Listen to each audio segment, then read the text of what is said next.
Hi, so my third and final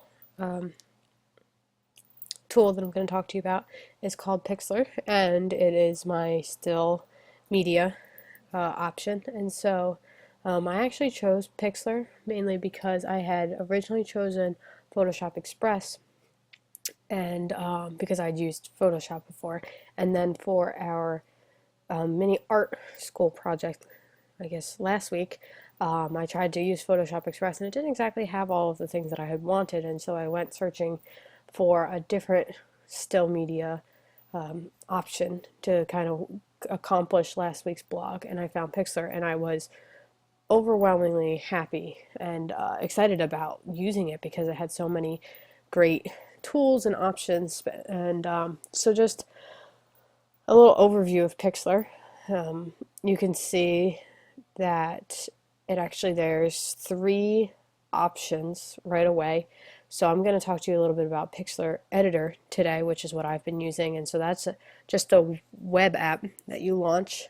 There's Pixlr Express, which is just like quickly adding, making some quick fixes and adding different filters and black and white and things like that. And that actually has a mobile app connected to it. So if you do have a smartphone, you can actually download Pixlr Express and use it with photos that you take through your iPhone or Android or so on. And then there's also Pixlr Automatic, which transforms, as you can read, transforms your photos into cool vintage images by adding fun retro effects, overlays, and borders. So this too is kind of just like a quick and easy, just adding filters and different borders and different fun things like that. And that again is either a web app or a mobile app. So you can see first off, straight on the home page, there's some easy support. If you have questions, you can click on that and type in what you may need help with. And then there's also some great tutorials for getting started, especially if you've never used any kind of still media editing programs before. I just kind of learned using kind of trial and error. But for some people, it is necessary to go through some tutorials. There are some pro options that you can download and to your computer. So there's the free starter. So you can download Pixlr straight to your desktop so you don't have to access it by the web. There's essentials. So with this, you don't even have to sign up. For this, you sign up, and this is the app.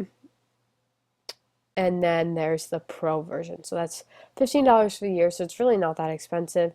And it gives you access to all of the software on your desktop. So far, I haven't seen the need for the Pro, but I mean, I'm doing some basic things, and I'm assuming most other educators are just doing some basic things, and so are their students. So I think that in the educational setting, this is great because if you ever are doing presentations or you need to, put images together, so you can go back and look at the blog I did last week, and I'll show you. Last week I was able to put these ads together. So sometimes you might need to compile different images, put some words, some backgrounds and things like that. And so even me, who has some very, very basic multimedia background and very little design background, was able to use Pixlr very easily to input three pictures on the top here. So these were each separate images, add a background, and provide a good layout for both ads that I submitted on my blog last week.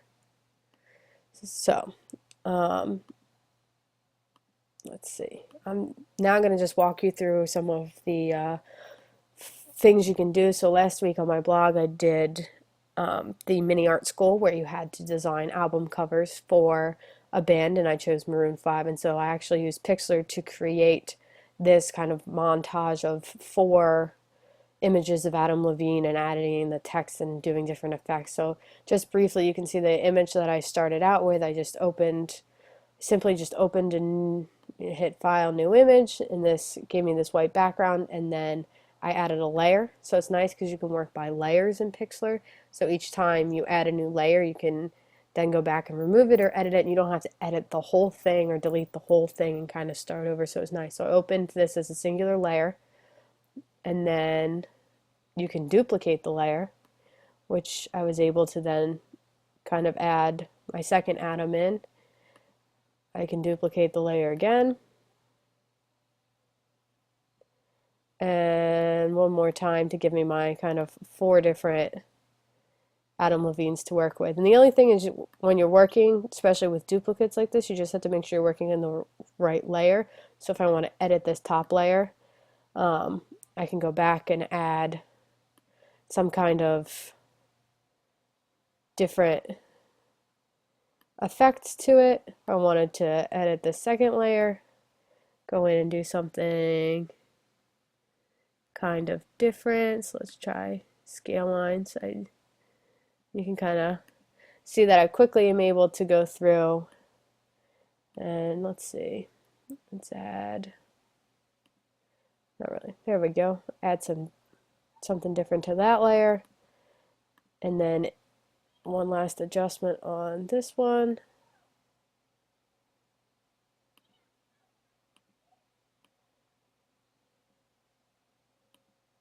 So kind of simple. And then there's lots of different images over here where you can do different things, where you can select, you can write, you can use brushes, dyed backgrounds, different colors. There's lots of different options. And then most importantly, a lot of people are probably interested in adding text. And so this is how I was able to add in band names and things. And there's so many different color options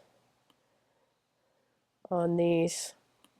So this overall just had a lot of options of different things you could do, different ways to input, so you can pull in your own pictures, you can pull in pictures from the web, and then you're able to save these images as JPEGs and things to be able to use in different online resources, PowerPoints. I obviously used mine in the blog, and so you can kind of just see and save them in your library, so you can kind of see the different things I was able to do. And so like with this one, I was able to take and add 3 layers and do different things to each layer of the atoms to kind of make them look different.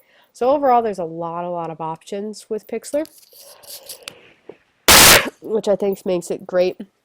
And it's great that you're able to download it to your actual desktop, so you don't even have to necessarily have it web-based. So in case you don't have an internet connection or anything like that, you're still able to use it.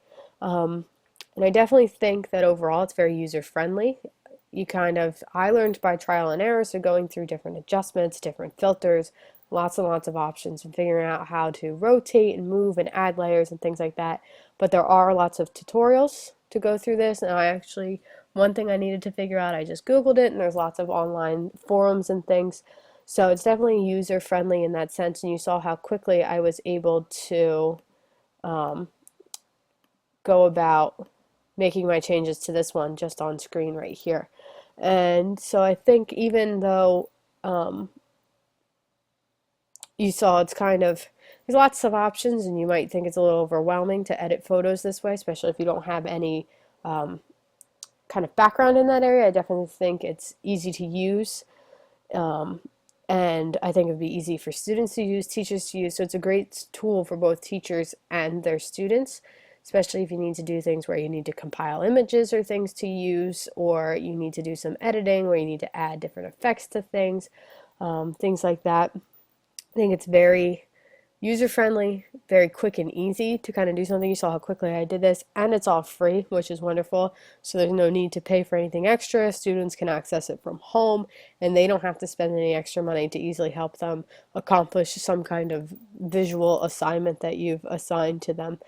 So overall, I think it's much better than the Photoshop Express option. If you do have regular Photoshop, it's very similar to a lot of the things that you can do with Photoshop that's usually on the computer. So a lot of kids know how to use Photoshop but don't have access to it because it does cost a lot of money. So I definitely think it's a good alternate to using Photoshop, especially since it is free and you can access it using your mobile phone. So when you're on the go, you can even do some small editing through your phone.